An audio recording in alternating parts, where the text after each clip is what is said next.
एक सम्राट जिसके हाथों में थी मुगल सल्तनत की ताकत, जिसके एक इशारे पर हजारों सर झुके थे। क्या औरंगजेब सच में जान गया था कि उसका अंत एकदम करीब है? और अगर हाँ, तो उसने ऐसे कौन से स्टेप्स लिए जिससे उसकी जिंदगी बदल गई? क्या उसकी ये पावर की भूख ही उसके लिए श्राप बन चुकी थी? एक ताकतवर सम्राट जिसकी कहानी शुरू हुई थी पावर से एंड खत्म होती बहुत ही ज्यादा दुख, दर्द और बहुत ही ज्यादा लाचार अवस्था में।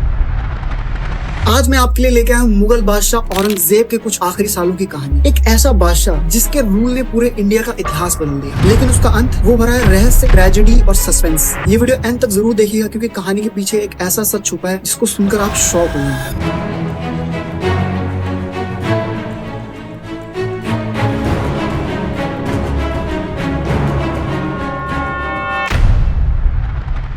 अब आते हैं उसकी जिंदगी के कुछ आखिरी सालों की तरफ। साल आ चुका था 1690। औरंगजेब 70 क्रॉस कर चुका था और वो डेक्कन की तरफ मूव कर गया था, जहाँ पर महाराजा शिवाजी के साथ उसकी लगातार जंग हो रही थी और उनके लगातार अटैक्स ने उसकी रात की नींदें उड़ा दी थी। एंड फैक्ट्स ही माने तो औरंगजेब ने अपनी जिंदगी के आखिरी 25 साल जंगलों में, कैंप्स में बिताए। अब आप इमेजिन कीजिए, जिसका घर खुद रेड फोर्ट यानी लाल किला हो, इतना बड़ा घर जो एक राज्य के बराबर है, जहाँ पे किसी भी सुविधा की कमी नहीं है। वो राजा एक जंगलों में छोटे छोटे कैंप में रह रहा है जहाँ पे किसी भी चीज की सुविधा अवेलेबल नहीं है और हालात बहुत ही ज्यादा जर्जर है। बट ऐसा क्यों? क्योंकि औरंगजेब की भूख बढ़ती जा रही थी ज्यादा पावर और अपना एक्सपेंशन की तरफ, कि वो ज्यादा से ज्यादा जमीन कवर कर ले, ज्यादा से ज्यादा किले फतेह कर ले। लेकिन यहाँ शुरू होता है एक और सस्पेंस। क्या उसकी ये पावर की भूख ही उसके लिए श्राप बन चुकी थी? उसका साम्राज्य अब बिखरता जा रहा था, सारे पैसे उसके खत्म होने की कगार पर थे, आर्मीज बहुत ज्यादा थकी हुई थी और उसके स्ट्रिक्ट रिलीजियस पॉलिसीज जैसे कि जजिया टैक्स और भी लोगों को उसके खिलाफ भड़का दिया। बट इन सब में भी एक बुरी खबर ये थी कि उसकी खुद की फैमिली, जो कि उनके बेटे आजम शाह और मुअज्जम थे, वो भी उसके खिलाफ थे और उसके खिलाफ साजिशें रच रहे थे ताकि उसको गद्दी से किसी तरीके से हटा सके। एक बार की बात है, वो अपने डेक्कन के कैंप में बैठा था और एक लेटर उसने लिखा। लेटर तो खैर बहुत लंबा था, बट उसमें हाईलाइट बात ये थी कि मैं अपने गुनाहों के बोझ के तले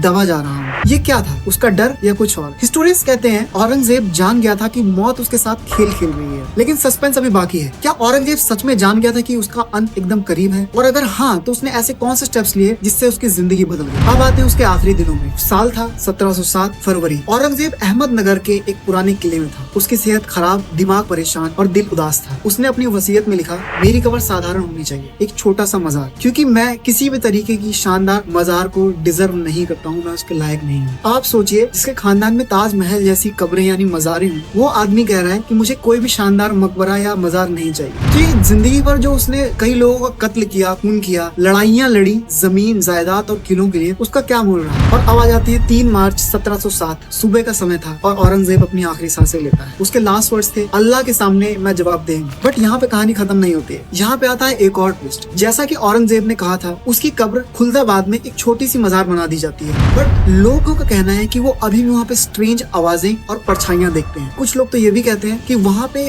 उनको अजीब तरीके की घटनाएं होती हैं। तो आप मुझे बताइए, क्या आपको भी लगता है कि जो औरंगजेब के जिंदगी भर के जो डिसीजंस थे, उनके जो फैसले थे, कई लोगों का मर्डर और कई सारी चीजें गलत, उसकी वजह से ये सब उसके साथ हो रहा था? एक ताकतवर सम्राट जिसकी कहानी शुरू हुई थी पावर से एंड खत्म होती बहुत ही ज्यादा दुख, दर्द और बहुत ही ज्यादा लाचार अवस्था में। आप लोग इस पर क्या सोचते हैं? मुझे कमेंट सेक्शन में जरूर बताइए। मुझे पता था या आपको नहीं पता था? ऐसी और इंटरेस्टिंग वीडियोस के लिए प्लीज सब्सक्राइब।